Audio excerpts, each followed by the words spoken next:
বিসমিল্লাহির রহমানির রহিম। আসসালামু আলাইকুম। ন্যাশনাল ইউনিভার্সিটি অফ বাংলাদেশ কর্তৃক আয়োজিত ভিডিও বেসড অনলাইন ক্লাস কার্যক্রমে বিবিএ সম্মান তৃতীয় বর্ষের হিসাব বিজ্ঞান বিভাগের ছাত্রছাত্রীদেরকে স্বাগত জানাচ্ছি। আমি S M Tariful Islam, associate professor, department of accounting, Dhaka city college.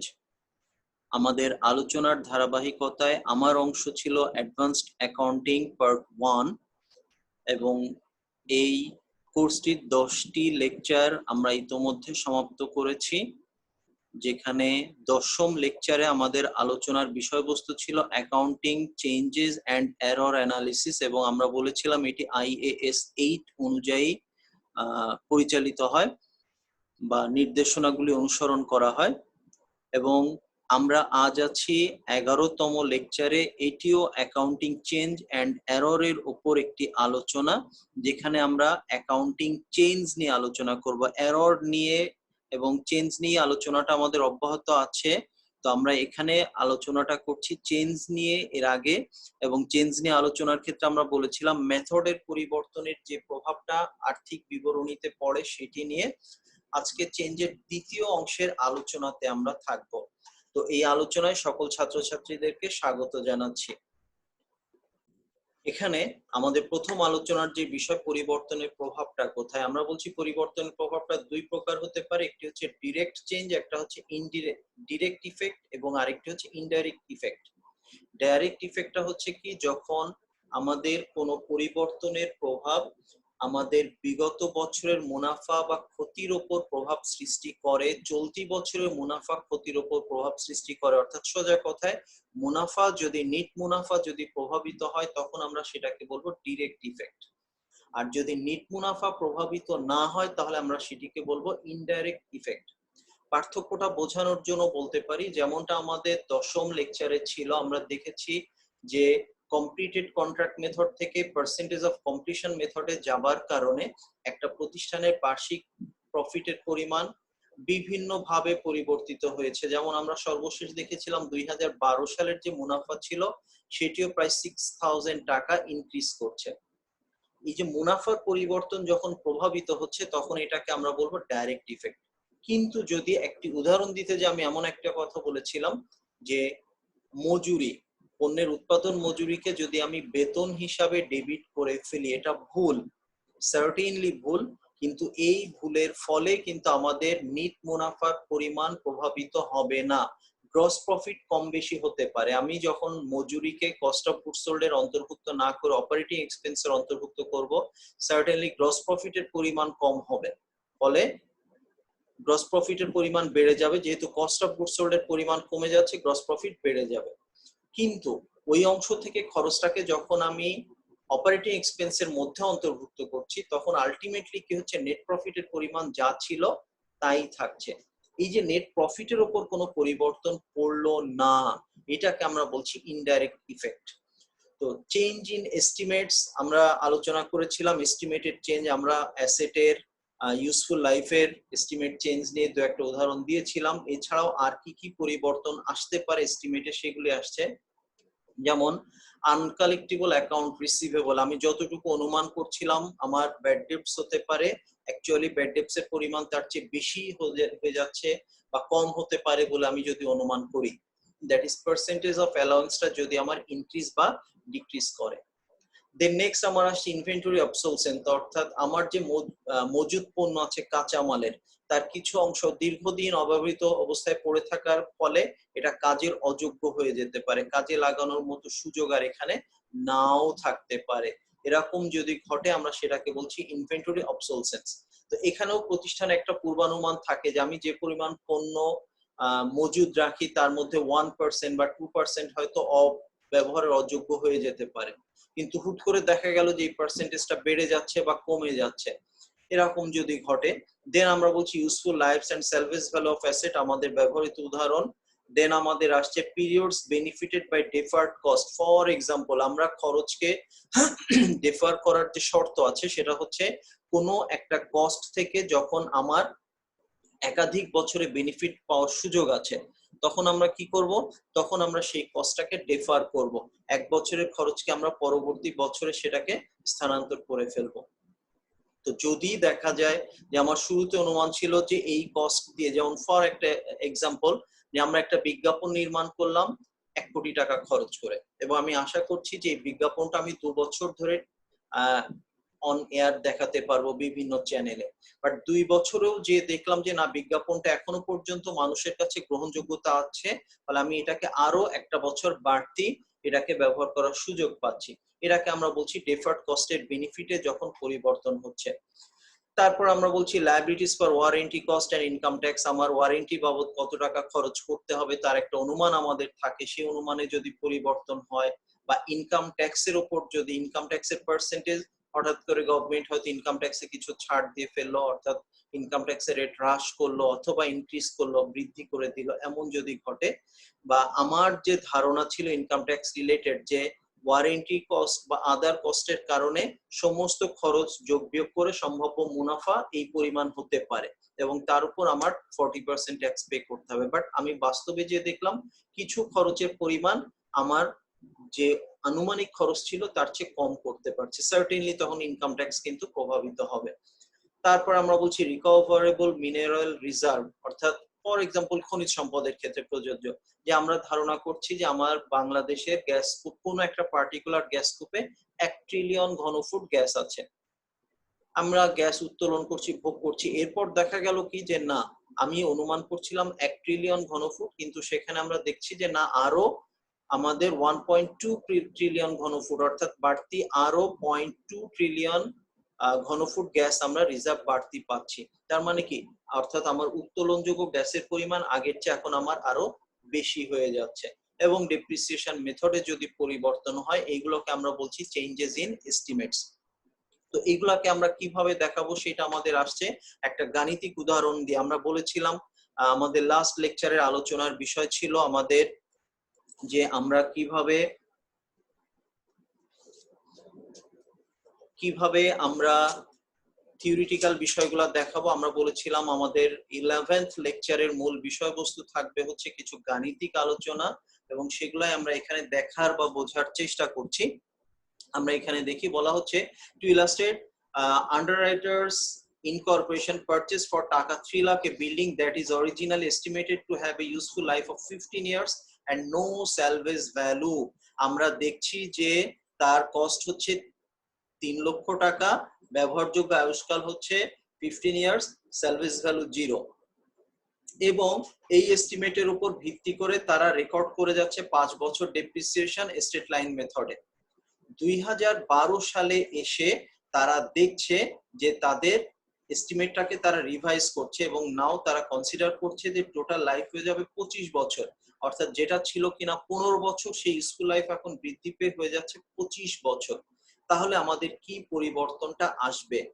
তো আমরা দেখাচ্ছি যে 5 বছর ব্যবহার করার পরে 5 বছর তারা ডেপ্রিসিয়েশন চার্জ করে ফেলেছে on the basis of 15 years estimate। 15 বছর আনুমানিক আয়ুষ্কালের ভিত্তিতে তারা 5 বছর অবচয় ধার্য করে ফেলেছে। এখন যদি আমরা একটু খেয়াল করি যে আমাদের 3 লক্ষ টাকা যে মূল্য ছিল, সেই 3 লক্ষ টাকার উপর 15 বছর ধরে যদি আমরা অবচয় ধার্য করি, প্রত্যেক বছর অবচয়ের পরিমাণ আসে 20,000 টাকা, এবং এই ভিত্তিতে আমি 5 বছর অবচয় ধার্য করে ফেলেছি, অর্থাৎ 1 লক্ষ টাকা আমার অবচয় ধার্য করা হয়ে গেছে। এখন আমার 1 লক্ষ টাকা অবচয় ধার্য হয়ে গেছে, যে কারণে আমরা দেখতে পাচ্ছি যে 3 লক্ষ টাকা থেকে 1 লক্ষ টাকা অবচয় ধার্য করার ফলে আমার বুক ভ্যালু অবশিষ্ট আছে কত? 2 লক্ষ টাকা। আমার ইউজফুল লাইফ থাকার কথা কত? 15 বছর থেকে যেহেতু 5 বছর আমি পার করে আসছি, ফলে আমার আরো 10 বছর থাকার কথা ছিল, অথচ সেখানে আমি দেখছি যে 10 বছর না, আমরা এটাকে আসলে আরো 20 বছর ব্যবহার করতে পারবো, যেহেতু টোটাল লাইফ হচ্ছে 25 বছর আমরা এখন অনুমান করছি। টোটাল লাইফ আগে আমাদের অনুমান ছিল 15 বছর, 15 বছর থেকে 5 বছর পার করে ফেলেছি, 10 বছর অবশিষ্ট থাকার কথা, কিন্তু আমরা এখন দেখছি যে না, যেখানে 10 বছর অবশিষ্ট থাকার কথা সেখানে আয়ুষ্কাল 25 বছর রিভাইজড হওয়াতে, টোটাল আয়ুষ্কাল 25 বছর রিভাইজড হওয়াতে আমার আয়ুষ্কাল আরো 20 বছর বৃদ্ধি পাচ্ছে। ফলে আমাদের অবচয়ের পরিমাণ কি হবে, যেহেতু 2 লক্ষ টাকা অবশিষ্ট আছে, আমরা এই 2 লক্ষ টাকাকে 20 দিয়ে ভাগ করলে প্রত্যেক বছর অবচয় যেখানে এতদিন ধার্য করে এসেছি 20,000, সেটা এখন হয়ে যাবে কত, 10,000 টাকা। আমরা ক্যালকুলেশনটা এখানে দেখাচ্ছি, খুব ইজি একটা ক্যালকুলেশন, খুব বেশি ঝামেলা এখানে নাই। আমরা বলছি book value of the asset divided by remaining service life. Book value হচ্ছে কত, আমরা এখান থেকে পাচ্ছি বুক ভ্যালু আমাদের 2 লক্ষ টাকা।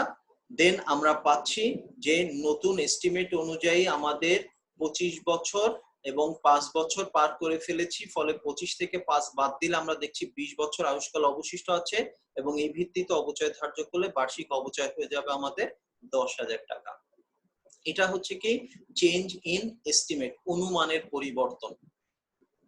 এরপর আমরা আসছি কারেকশন অফ এরর্স। যদি কোনো বছরে আর্থিক তথ্য তৈরিতে ভুল হয়, ভুলগুলা কি হতে পারে সেটার ব্যাখ্যা আমাদের আসছে। একটা 4 মার্কস এর কোশ্চেন এখানে আসতে পারে, বা 10 মার্কস এর একটা পার্সিয়াল কোশ্চেন হতে পারে যে অ্যাকাউন্টিং এ ভুল বলতে কি বোঝানো হয়, এমন প্রশ্ন এসছেও ন্যাশনাল ইউনিভার্সিটিতে। কোন লেনদেন হিসাবভুক্তকরণে গ্যাপ অনুসারে যে পদ্ধতি প্রয়োগ করার কথা ছিল সেই পদ্ধতি প্রয়োগ করা হয়নি, বা অগ্রহণযোগ্য একটা পদ্ধতিকে প্রয়োগ করা হয়েছে, এটা ভুল। গাণিতিক ভুল, যেমন উদ্বৃত্ত নির্ধারণের সময় যোগ বিয়োগে ভুল হয়েছে। আমরা এরকম ভুলের উদাহরণ অনেক পেয়েছি, যে যেখানে সেলস অ্যাকাউন্টের ব্যালেন্স হওয়ার কথা ছিল 20,000 টাকা, সেখানে আমরা অ্যাকাউন্ট করে ব্যালেন্স করে ফেলেছি 22,000 টাকা, 2,000 টাকা বাড়তি ব্যালেন্স করা হয়ে গেছে। এটা হচ্ছে গাণিতিক ভুল। দেন আস্থা ও অভিজ্ঞতার অভাবে কোনো পূর্বানুমানের ভুল। সাধারণভাবে পূর্বানুমানের ভুল যেটা আছে, পূর্বানুমানের পরিবর্তন যেটা আছে, সেটা হচ্ছে কি আমরা এর আগে ব্যাখ্যা করেছি যে কোনটা পরিবর্তন এবং কোনটা ভুল হিসাবে গণ্য হবে।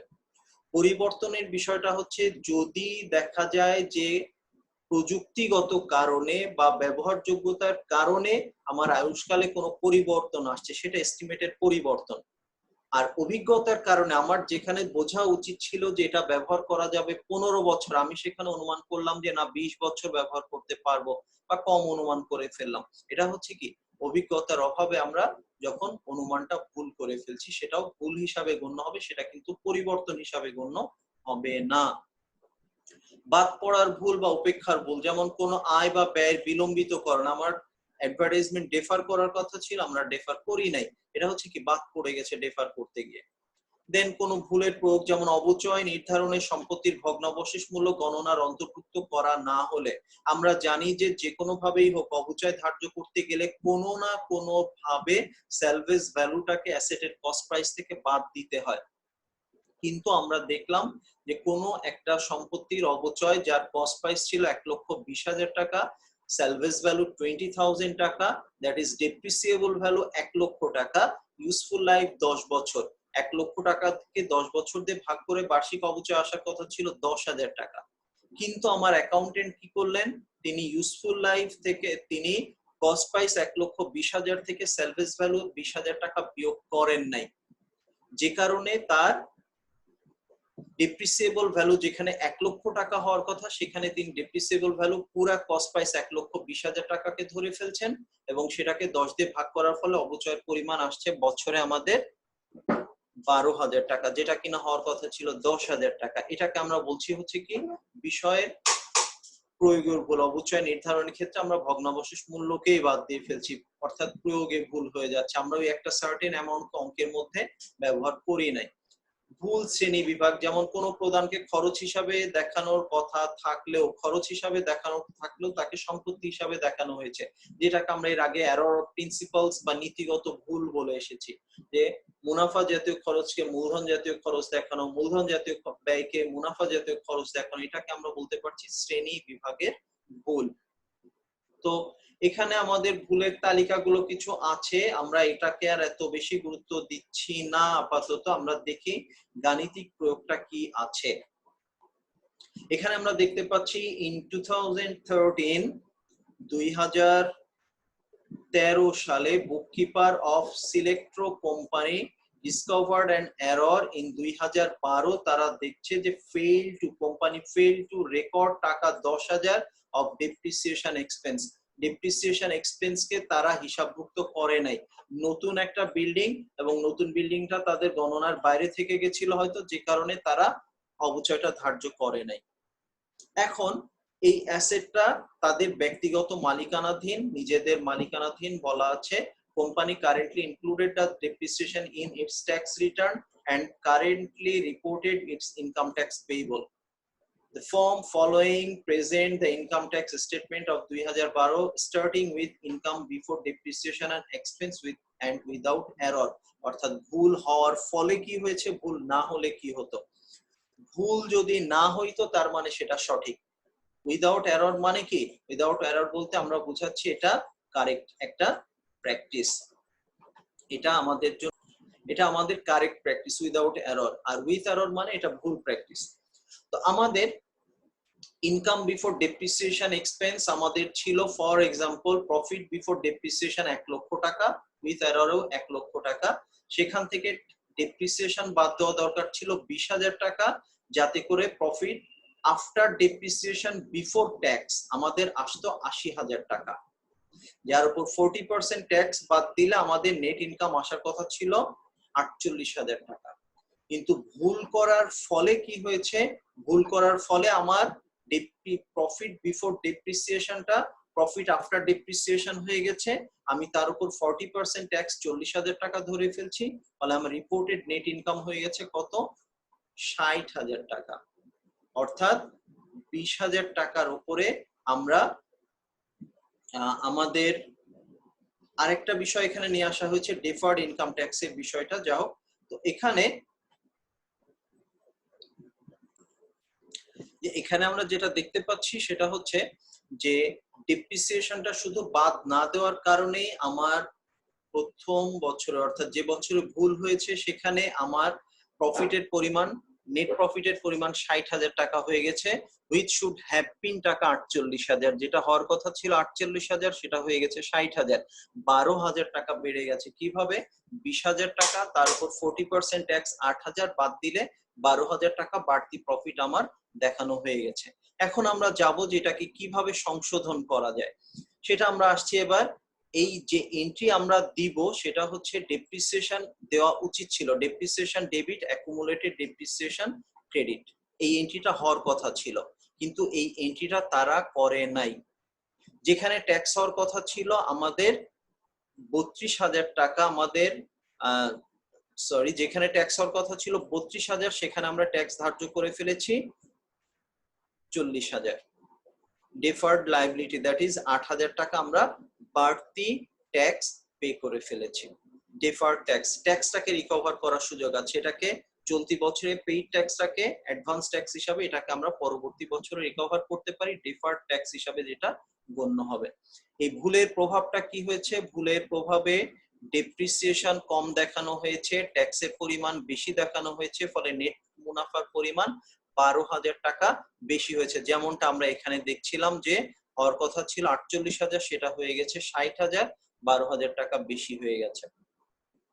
আর ব্যালেন্স শিটে কি প্রভাব পড়ছে, অ্যাকুমুলেটেড ডেপ্রিসিয়েশন অ্যাসেট থেকে 20,000 টাকা বাদ দিয়ে দেখানোর কথা ছিল, সেটাকে আমরা বাদ দেই নাই, ফলে সম্পত্তির মূল্য বেশি হয়েছে, অ্যাকুমুলেটেড ডেপ্রিসিয়েশন কম হয়েছে, আর ডিফার্ড ট্যাক্স লায়াবিলিটি ভুলটা ধরা পড়ার কারণে ওভারস্টেটেড হয়ে গেছে। এখন এটাকে কিভাবে শুদ্ধ আমরা করব, শুদ্ধ করার ওয়েটা হচ্ছে কি যে এখানে অ্যাকুমুলেটেড ডেপ্রিসিয়েশন যেটা ক্রেডিট করার কথা ছিল আমরা সেটাকে ক্রেডিট করি নাই। আমরা যেহেতু অ্যাকুমুলেটেড ডেপ্রিসিয়েশনটা কন্ট্রা লায়াবিলিটি অ্যাকাউন্ট, আমরা জানি অ্যাসেট, লায়াবিলিটি এবং ওনার্স ইকুইটি এগুলাকে ক্লোজ করা হয় না, এবং ক্লোজ না করার কারণে এইটাকে আমরা পরবর্তী বছরেও কিন্তু তার সাথে যোগ করে দিলে এটা অ্যাডজাস্টেড হয়ে যাচ্ছে, যে কারণে ভুলটা যখন ধরা পড়ছে আমরা সেই বছরে যে অ্যাকুমুলেটেড ডেপ্রিসিয়েশনকে ক্রেডিট করে ফেললাম। কিন্তু ডেপ্রিসিয়েশন যেহেতু এক্সপেন্স, যে বছরের এক্সপেন্সটা ডেবিট করার কথা ছিল সে বছরের হিসাব ক্লোজ হয়ে গেছে। এখন যদি আমি ডেপ্রিসিয়েশন এক্সপেন্সকে ডেবিট করতে যাই তাহলে কি হবে, চলতি বছর গত বছরের ডেপ্রিসিয়েশনের জন্য আমি চলতি বছর এসে রেকটিফিকেশন এন্ট্রি দিতে গিয়ে যদি ডেপ্রিসিয়েশন এক্সপেন্সকে ডেবিট করে ফেলি তাহলে গত বছরের ভুলের প্রভাব চলতি বছরও চলে আসবে। So what should I do, আমার তখন করা উচিত হচ্ছে কি, আমি আর ডেপ্রিসিয়েশন এক্সপেন্সকে ডেবিট করতে পারবো না, বছরটা শেষ, ফলে ডেপ্রিসিয়েশনকে ডেবিট করতে না পারার ফলে মুনাফার পরিমাণ যেহেতু বেড়ে গেছে, আর আমরা আগেও বলেছি মুনাফার প্রভাবটা পড়ে রিটেন আর্নিংসে, ফলে রিটেন আর্নিংস এর পরিমাণ 12,000 টাকা বেড়ে গেছে। সেই 12,000 টাকা আমরা এখন রিটেন আর্নিংস থেকে মাইনাস করব, সো দ্যাট আমরা রিটেন আর্নিংস এখানে ডেবিট করে ফেলছি কত টাকা, 12,000 টাকা। আর ডিফার্ড ট্যাক্স লায়াবিলিটি যেটা আমাদের 8,000 টাকা বাড়তি ট্যাক্স পে করা হয়ে গেছিল, আমরা ক্রেডিট হিসাবে দেখাইছিলাম, সেটা আমাদের এখন লায়াবিলিটির পরিমাণটা কমে যাচ্ছে, that is tax paid, already paid tax কে আমরা এখন ডিফার করে দিচ্ছি। এরপর আমাদের যেটা আসছে এরর অ্যানালিসিস। এরর অ্যানালিসিসের মধ্যে আমরা যে বিষয়গুলা পাচ্ছি, আমরা এরপর যে বিষয়ের আলোচনা আসছি সেটি হচ্ছে এরর অ্যানালিসিস। আমরা এখানে যে বিষয়গুলো আমরা এর আগেও আমি বলেছি যে এই অধ্যায় থেকে গাণিতিক সমস্যা তুলনামূলক কম দেওয়া হয়, কারণ অঙ্কগুলির আকৃতি অনেক বেশি বড়, যেমনটা আমরা দেখতে পাচ্ছি অনেক বেশি অ্যানালিসিস লিখতে হয়, ফলে অনেক ক্ষেত্রে দেখা যাবে যে সলিউশনের আকৃতি প্রশ্নের চেয়ে ছোট হয়ে যাচ্ছে। সেটি ঘটতে পারে। একইভাবে আমাদের আসলে এই অংশের জন্য যেটা জরুরি সেটা হচ্ছে 1 মার্কস এবং 4 মার্কসের মধ্যে কিছু প্রশ্ন চলে আসে, সেই বিষয়গুলোকে আমরা একটু বেশি হাইলাইট করার চেষ্টা করছি এখানে। তো এরর অ্যানালিসিসের মধ্যে আমরা বলছি কি যে যদি ভুলের প্রভাব তাৎপর্যপূর্ণ হয় তাহলে এটা পরে ধরা পড়লে আমাদের সংশোধন করতে হবে অবশ্যই, কিন্তু যদি দেখা যায় যে ভুলের পরিমাণটা নেগলিজিবল, খুব ছোট্ট একটা অঙ্ক, তাহলে অনেক ক্ষেত্রে আমরা এই ভুলটাকে স্কিপ করে যেতে পারি। যেমন আমাদের বলা হচ্ছে যে একটি কোম্পানির নেট মুনাফা 10 লক্ষ টাকা এবং সেখানে এই 10 লক্ষ টাকা মুনাফা গণনার সময় তারা বেতন বাবদ বাদ দিয়েছেন 17,50,000 টাকা। পরের বছরে যে তারা দেখলেন যে 200 টাকা বকেয়া বেতন হিসাবভুক্ত করা হয়নি।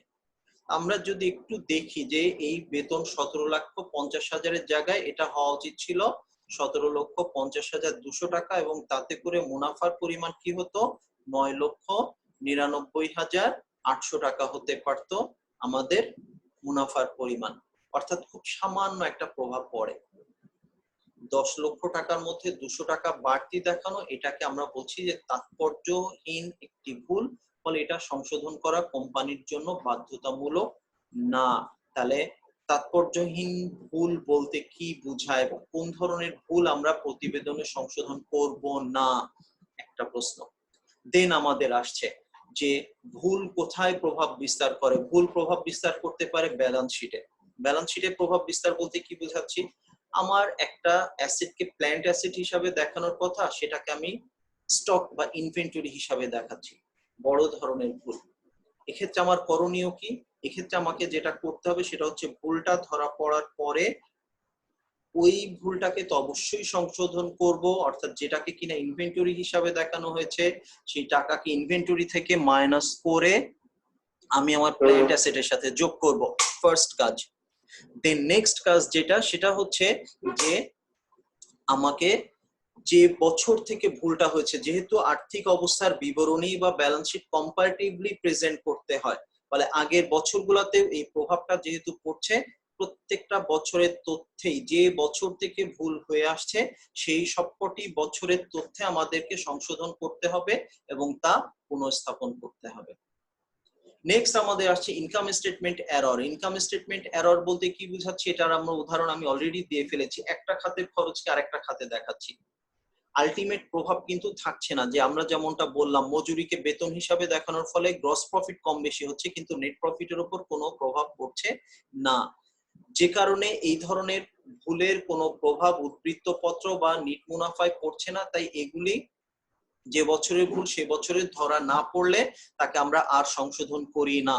যে বছরের ভুল সে বছরে যদি ধরা পড়ে তাহলে আমরা তা সংশোধন করব, আর যদি পূর্ববর্তী বছরের ভুল হয় তাহলে আর সংশোধন করা যাবে না এবং তা সংশোধন করার কোনো প্রয়োজনও নাই।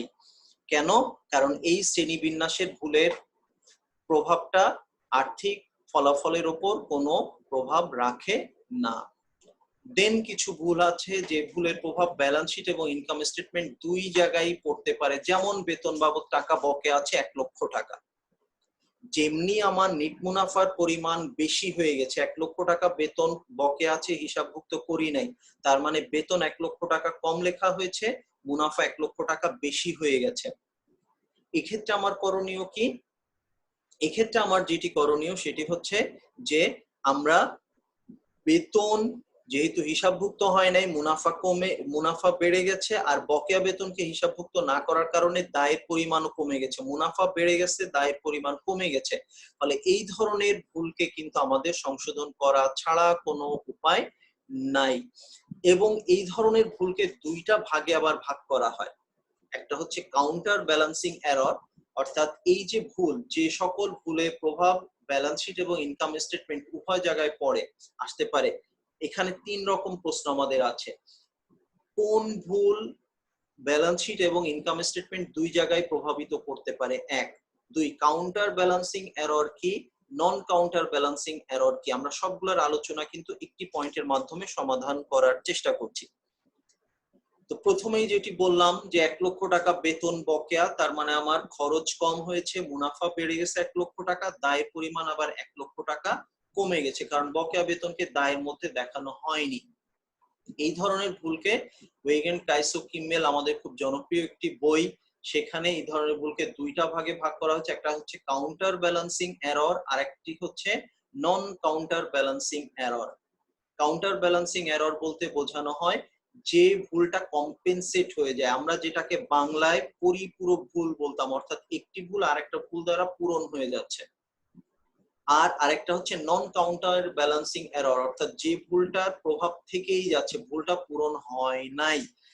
তাহলে কাউন্টার ব্যালেন্সিং এরর বলতে আমরা বোঝাচ্ছি পাল্টা উদ্বৃত্তকরণ ভুল, অর্থাৎ মুনাফার প্রথম বছরের মুনাফা বেশি দেখানো হচ্ছে, আবার বকেয়া মজুরির নামে দায় কম দেখানো হচ্ছে। ফলে আমাদের কি হচ্ছে, মজুরি খরচ কম লেখা হচ্ছে, নিট মুনাফা কম হচ্ছে। আবার এরকম ক্ষেত্রে আমাদের যেহেতু আলটিমেট প্রভাবটা কিন্তু আর্থিক বিবরণী দুই দিকেই প্রভাবটা সমান থাকছে। মুনাফার পরিমাণ বেশি হওয়াতে বর্ধিত মুনাফা যেমনি আমি রিটেন আর্নিংস এর সাথে যোগ করব, আবার বকেয়া মজুরিটাকে বা বকেয়া বেতনটাকে দায়ের দিকে না লেখার কারণে দায়ের পরিমাণটা কম থাকবে। আলটিমেটলি কিন্তু ব্যালেন্স শিটের উপর এই ভুলের কোনো প্রভাব থাকবে না। এক্ষেত্রে বলা হচ্ছে কি যে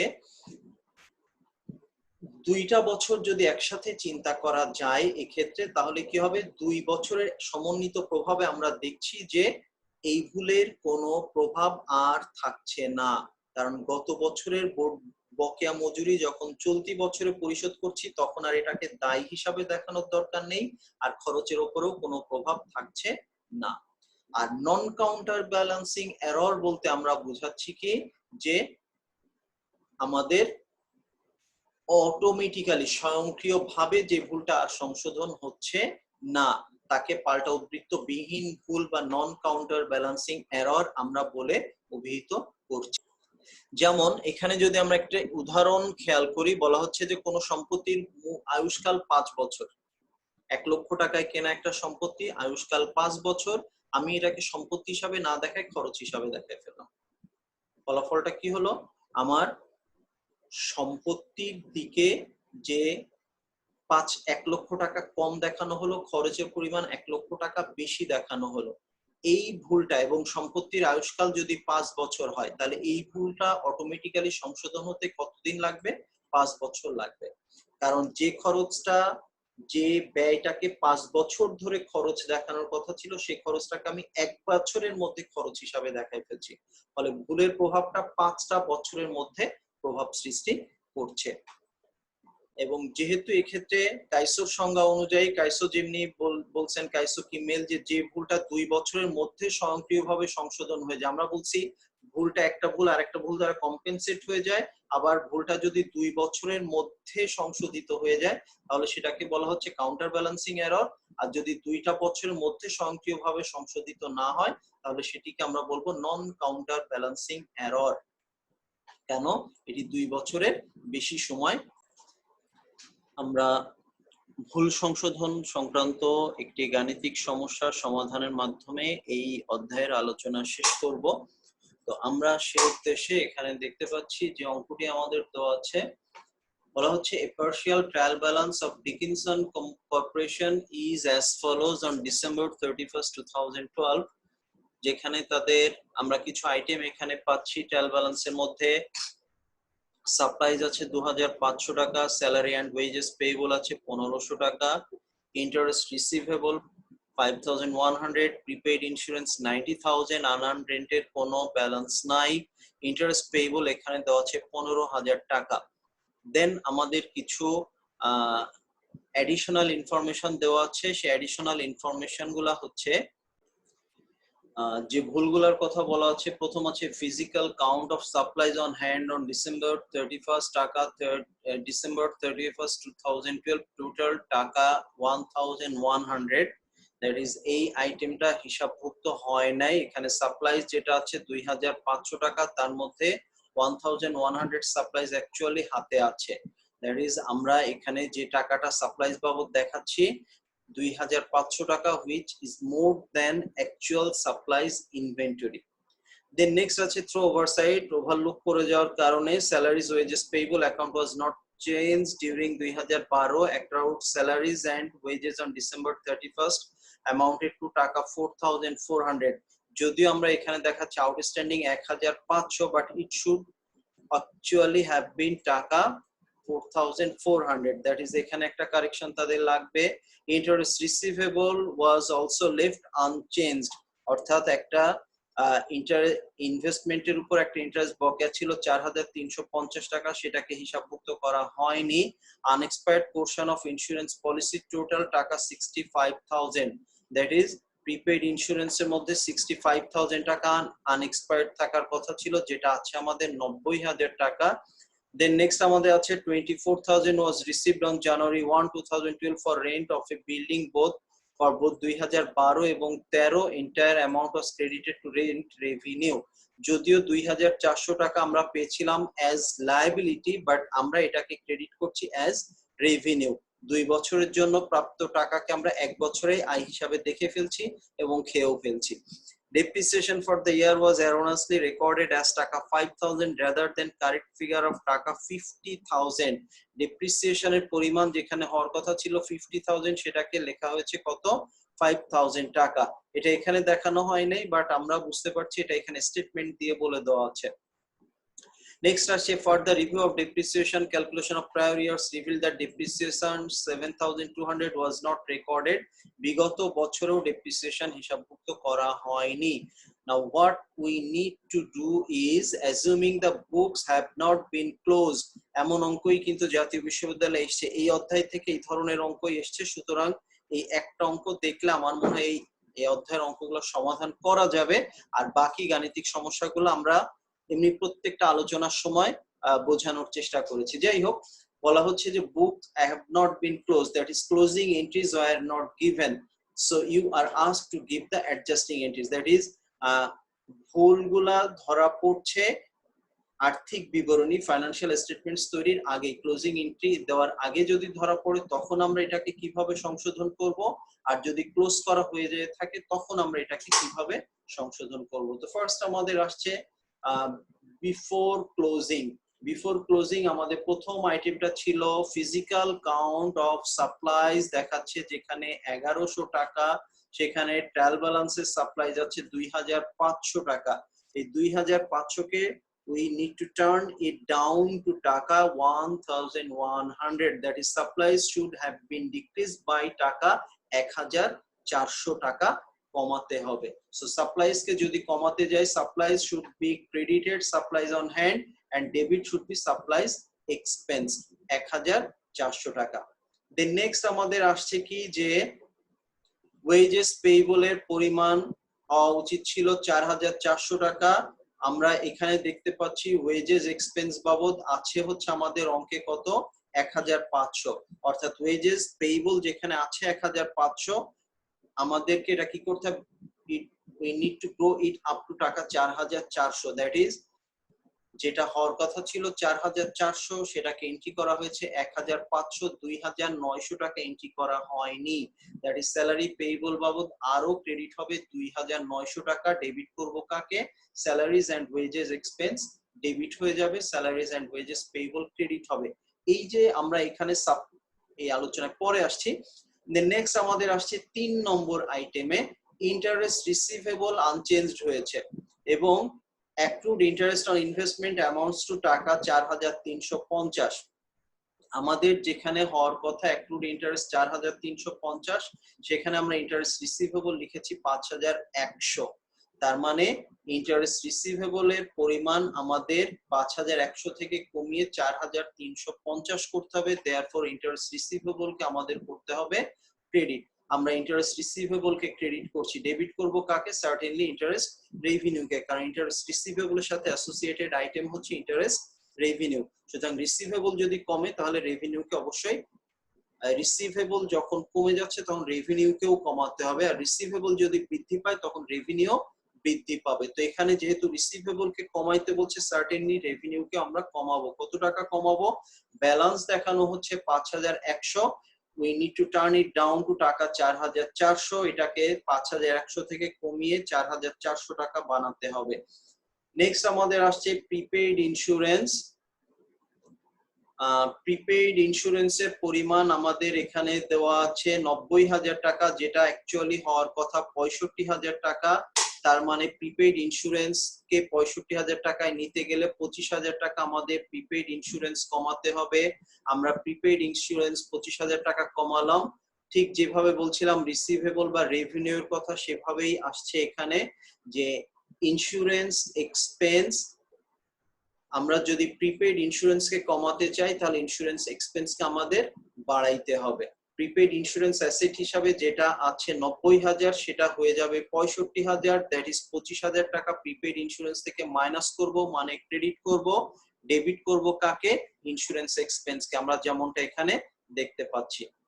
নেক্সট 5 আমাদের আসছে 24000 টাকা রিসিভ হয়েছে 1 বছরের জন্য এবং পুরা টাকাটাকে রেন্ট রেভিনিউ হিসাবে ক্রেডিট করা হয়েছে। দ্যাট ইজ রেন্ট রেভিনিউ যেখানে ক্রেডিট করা হয়েছে 24000 টাকা, সেখানে আসলে ক্রেডিট করার কথা ছিল 12000 টাকা, আর বাকি 12000 টাকা আনআর্ন রেন্ট হিসাবে থেকে যাওয়ার কথা ছিল। তো যেহেতু রেন্ট রেভিনিউ হিসাবে 24000 টাকা ক্রেডিট করা হয়েছে, 2 বছরের 24000 টাকা মানে 1 বছরে 12000 টাকা। সো রেন্ট রেভিনিউ যেখানে 24000 টাকা ক্রেডিট করা হয়েছে, সেখানে ক্রেডিট করা দরকার ছিল 12000। সুতরাং অতিরিক্ত যে 12000 টাকা ক্রেডিট করা হয়েছে তাকে এখন আমরা ডেবিট করে ফেলবো, আর ক্রেডিট করব কাকে? আনআর্নড রেন্ট রেভিনিউ কে। দেখি আমরা কি করেছি সেটা। রেন্টাল ইনকাম বা রেন্ট রেভিনিউ ডেবিট হয়ে গেছে, আনআর্নড রেন্ট আমাদের ক্রেডিট হয়ে গেছে। দ্যাট ইজ একটা দায় তৈরি হচ্ছে। পুরা টাকাটাকে আয় হিসাবে দেখাই ফেলেছিলাম 24000, সেই 24000 টাকার মধ্য থেকে 2 বছরের জন্য প্রাপ্ত 24000 টাকার মধ্যে 1 বছরের 12000 টাকা এখন আমাদের আয় থেকে মাইনাস করলাম, দ্যাট ইজ আয় ডেবিট হয়ে গেল, আর এটাকে লায়াবিলিটি হিসাবে রিকগনাইজ করলাম, যে কারণে লায়াবিলিটি হয়ে গেল আমাদের ক্রেডিট। নেক্সট আমাদের আসছে ডেপ্রিসিয়েশন। ডেপ্রিসিয়েশন হওয়ার কথা 50000, সেটাকে রেকর্ড করা হয়েছে 5000 টাকা, দ্যাট ইজ আরো 45000 টাকা আমাদেরকে ডেপ্রিসিয়েশন হিসাবে রেকর্ড করতে হবে। তো সেটা আমরা করছি, আরো 45000 টাকা ডেপ্রিসিয়েশন ডেবিট আর অ্যাকুমুলেটেড ডেপ্রিসিয়েশন ক্রেডিট। দেন লাস্ট যেটা আছে সেটা হচ্ছে লাস্ট ইয়ারের ডেপ্রিসিয়েশন বাবদ 7200 টাকা হিসাবভুক্ত করা হয়নি। গত বছরের ভুল, গত বছরের হিসাব সার্টেনলি ক্লোজ হয়ে গেছে। সুতরাং গত বছরের হিসাবে যদি ভুল ধরা পড়ে তাহলে এটা ওই বছরের খরচের সাথে যোগ করা, মানে আয় থেকে বিয়োগ করা। ওই বছর আয় থেকে বিয়োগ করা বলতে আমরা এটাকে রিটেন আর্নিংস থেকে মাইনাস করব, দেয়ারফর রিটেন আর্নিংসটা এখানে ডেবিট হয়ে যাবে। আমরা ডেপ্রিসিয়েশন এক্সপেন্স কে ডেবিট করতে পারছি না, কেন? আমরা যদি চলতি বছরে ডেপ্রিসিয়েশন এক্সপেন্স কে ডেবিট করি তাহলে সেটা চলতি বছরের এক্সপেন্স হিসাবে ডেবিট হবে, whereas এটা হচ্ছে আমাদের প্রায়র ইয়ারের ডেপ্রিসিয়েশন। সুতরাং আমরা যদি গত বছরের ডেপ্রিসিয়েশনের জন্য চলতি বছরের ডেপ্রিসিয়েশন এক্সপেন্স কে ডেবিট করি, ভুলটা 2 বছরের মধ্যে ছড়িয়ে যাচ্ছে। সুতরাং আমরা কি করব? গত বছরের ডেপ্রিসিয়েশন এক্সপেন্সের জন্য আমরা ডেবিট করব রিটেন আর্নিংস কে, আর ক্রেডিট করব অ্যাকুমুলেটেড ডেপ্রিসিয়েশন অ্যাকাউন্টকে। তাই এখানে করা হচ্ছে written earnings debit, accumulated depreciation credit. ঠিক এই যে শেষ যেখানটায়, এখান থেকে আমাদের শুরু করতে হবে রিকোয়ারমেন্ট বি। কেন বলছি কথাটা? আমরা জানি হিসাব ক্লোজ করে ফেলার পরে আর এক্সপেন্স কে ডেবিট বা রেভিনিউ কে যদি ক্রেডিট করে ফেলি তাহলে সেটা পরবর্তী বছর এক্সপেন্স বা পরবর্তী বছরের রেভিনিউ ডেবিট বা ক্রেডিট হয়ে যাবে। অর্থাৎ চলতি বছরের ভুল দ্বারা পরবর্তী বছরের হিসাব প্রভাবিত হবে। সুতরাং চলতি বছরের কোনো রেভিনিউ বা এক্সপেন্স যদি প্রভাবিত হয়ে থাকে তাহলে সেই রেভিনিউ বা এক্সপেন্সের পরিবর্তে আমরা রিটেন আর্নিংস টার্মটাকে ইউজ করব। যেমন আগে একটু জাস্ট বোঝানোর জন্য বলি, যখন হিসাব ক্লোজ হয়ে গেছে তখন সাপ্লাইজ এক্সপেন্সকে আর ডেবিট করা যাবে না। তাহলে স্যার ডেবিট করব কাকে? আমাদেরকে ডেবিট করতে হবে রিটেন আর্নিংস কে। আবার যদি আমরা দেখি স্যালারি এন্ড ওয়েজেস এক্সপেন্স, এখানেও একই অবস্থা। আমরা যদি স্যালারি এন্ড ওয়েজের জন্য স্যালারি এন্ড ওয়েজ কে ডেবিট করি তাহলে সেটা কিন্তু 2012 সালের স্যালারি ওয়েজ ডেবিট হবে না, সেটা 2013 সালের স্যালারি ওয়েজেস ডেবিট হয়ে যাবে। অর্থাৎ 2012 সালের ভুলের জন্য 13 সালের অঙ্ক ভুল হয়ে যাবে। তাহলে সেক্ষেত্রে আমরা কি করব? রিটেন আর্নিংস কে ডেবিট করব। ইন্টারেস্ট রেভিনিউ একই কথা আবারও আমরা বলবো যে অর্থাৎ প্রত্যেকটা এখানে ইন্টারেস্ট সাপ্লাইজ এক্সপেন্স, এখানে স্যালারিজ এন্ড ওয়েজেস এক্সপেন্স, এখানে ইন্টারেস্ট রেভিনিউ, এখানে ইন্স্যুরেন্স এক্সপেন্স, এখানে রেন্টাল ইনকাম, ডেপ্রিসিয়েশন এক্সপেন্স, এই সবগুলা আইটেমের পরিবর্তে আমরা এই এক্সপেন্স বা রেভিনিউ টার্মটা ইউজ করতে পারবো না। কেন? the books have been closed.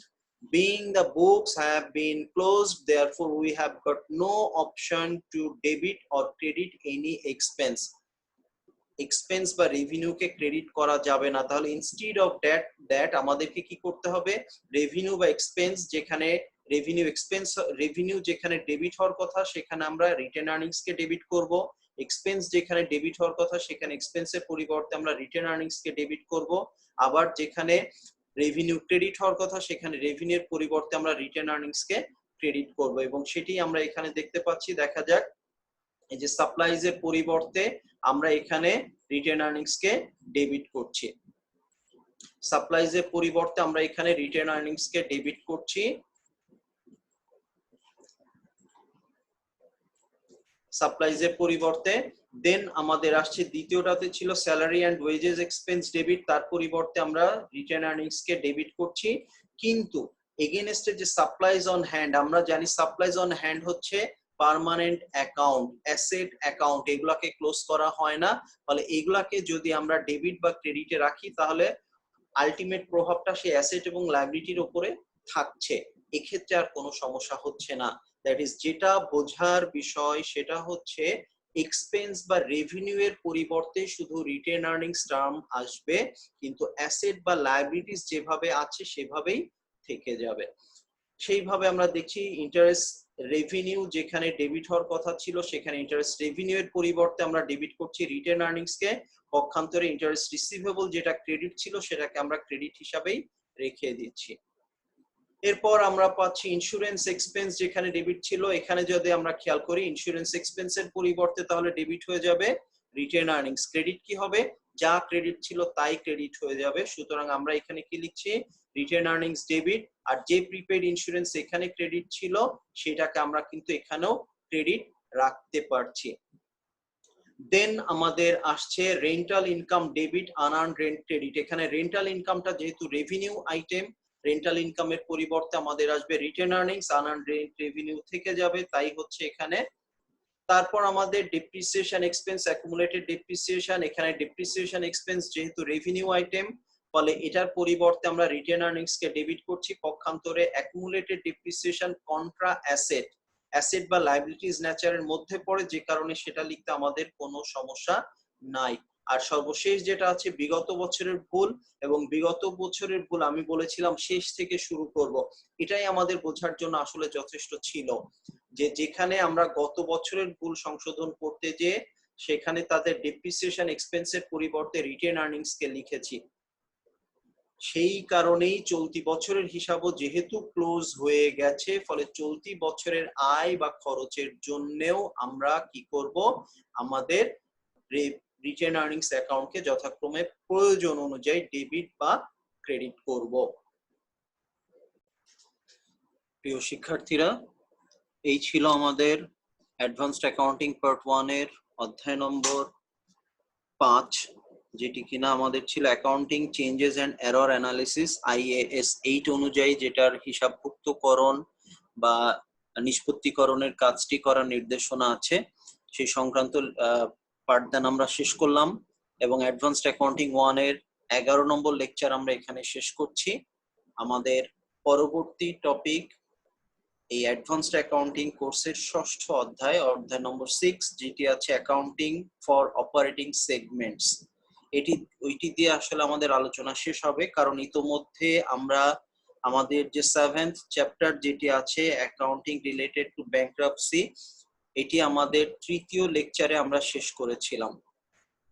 যাই হোক, আমরা সেটি আমাদের আগে হয়ে যাওয়া বিষয়, এবং লেকচার নাম্বার 12 সম্পূর্ণটাই থাকবে অ্যাকাউন্টিং ফর অপারেটিং সেগমেন্টস এর উপর, যেখানে আমরা ওই অধ্যায়ের বিস্তারিত আলোচনা করব। অধ্যায় নম্বর 5 এর আলোচনার শেষে সবাইকে সুস্থ এবং নিরাপদে থাকার জন্য প্রয়োজনীয় স্বাস্থ্যবিধি মেনে চলার অনুরোধ জানাচ্ছি। সবার জন্য শুভ কামনা করে আমাদের এই লেকচার এখানেই শেষ করছি। সবাই সুস্থ থাকবে, ভালো থাকবে। আল্লাহ হাফেজ।